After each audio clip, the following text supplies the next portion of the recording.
പിന്നില്ലേ, ഇന്നൊരു വെള്ളിയാഴ്ച ദിവസം രാവിലെ നമ്മുടെ ഒരു ദിവസം ഇവിടെ സ്കൂൾ ട്രിപ്പോട് കൂടി ആരംഭിക്കുകയാണ്. 8:30 നമ്മൾ ഫസ്റ്റ് ട്രിപ്പ് കുട്ടികളെ എടുക്കാൻ വേണ്ടി എത്തിയിട്ടുണ്ട്.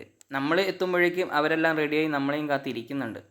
16ഓളം കുട്ടികൾ വരുന്ന 2 ട്രിപ്പായിട്ടാണ് നമ്മുടെ ട്രിപ്പ് നിലവിലുള്ളത്.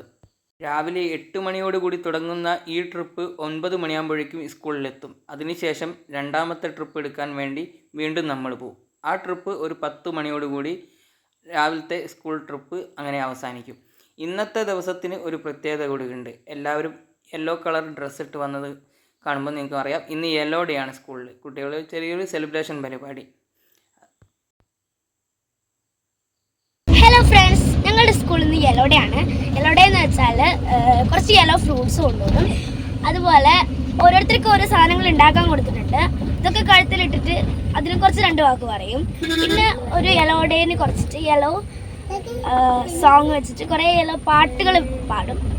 അങ്ങനെ ഒക്കെയാണ്. പിന്നെ ഫ്രൂട്ട്സ് കൊണ്ടുവരും, അതെല്ലാവരും ഷെയർ ചെയ്യും. അതൊക്കെയാണ് യെല്ലോ. പോകും വഴി നമ്മളെ ഒരു പഴയ തുരപ്പനെ കണ്ടുമുട്ടിയിട്ടുണ്ട്. തുരപ്പനോട് ഈ ലോകിയൊക്കെ പറഞ്ഞതിന് ശേഷം വീണ്ടും നമ്മൾ കുട്ടികളൊക്കെ എടുത്ത് ഇതിപ്പോൾ നമ്മുടെ സെക്കൻഡ് ട്രിപ്പാണ് വരുന്നത്. സെക്കൻഡ് ട്രിപ്പ് നമ്മളൊരു 10 മണിയോടുകൂടി സ്കൂളിലെത്തി. രാവിലത്തെ ട്രിപ്പ് ഇവിടെ കഴിഞ്ഞിട്ടുണ്ട്.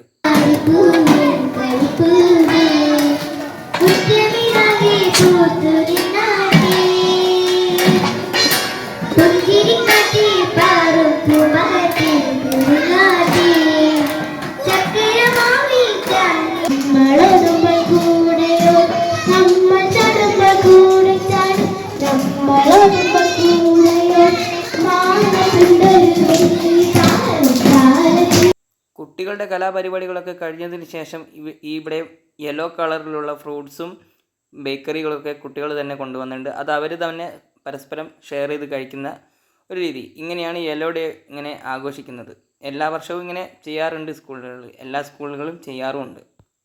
നമ്മളൊന്നും പഠിക്കുന്ന കാലത്ത് ഇങ്ങനെയുള്ള പരിപാടികളൊന്നും ഇല്ലായിരുന്നു. ഇപ്പോഴുള്ള കുട്ടികൾക്കൊക്കെ നല്ലൊരു സുഖമാണ്. പാട്ടും കേക്കും മുറിയും ഒക്കെ ആയിട്ട് അവരുടെ ആഘോഷങ്ങളിങ്ങനെ നടന്നുകൊണ്ടിരിക്കുകയാണ്. വൈകുന്നേരം ഞാൻ പോയപ്പോൾ എനിക്കും കിട്ടി അവരുടെ സെലിബ്രേഷൻ്റെ ഭാഗമായിട്ട് കുറച്ച് പലഹാരങ്ങൾ. വണ്ടിയിലിരുന്ന് അത് അവരോടൊപ്പം തന്നെ ഞങ്ങൾ കഴിച്ചിട്ടുണ്ട്. എന്തൊക്കെയായാലും നമ്മളോട് സ്നേഹമുള്ള കുട്ടികളാണ്. ഒരു പങ്ക് നമുക്കായി അവർ മറന്നു പോകാതെ മാറ്റി വെച്ചിട്ടുണ്ട്. മധുരമൊക്കെ തിന്ന് അവർക്ക് മത്ത് പിടിച്ച് വെള്ളത്തിന് ദാഹിച്ച്. അപ്പോൾ വണ്ടിയിൽ വരുന്ന ഒരു കുട്ടിയുടെ വീട്ടിൽ നിന്ന് തന്നെ അവർക്ക് ദാഹത്തിനുള്ള വെള്ളമൊക്കെ വാങ്ങിക്കൊടുത്ത് നമ്മൾ ഒരു 5 മണിയോടുകൂടി ഒരു ട്രിപ്പ് ഇവിടെ അവസാനിപ്പിക്കുകയാണ്. ബാക്കി ട്രിപ്പും കാര്യങ്ങളും ഇവരുടെ വിശേഷങ്ങളൊക്കെ നമുക്ക് വഴിയെ ട്രിപ്പ് ഓരോരോ വീഡിയോകളിലായിട്ട് നമുക്ക് പങ്കുവയ്ക്കാം. അപ്പോൾ ഇന്നത്തെ വീഡിയോ ഇവിടെ തീരുകയാണ്.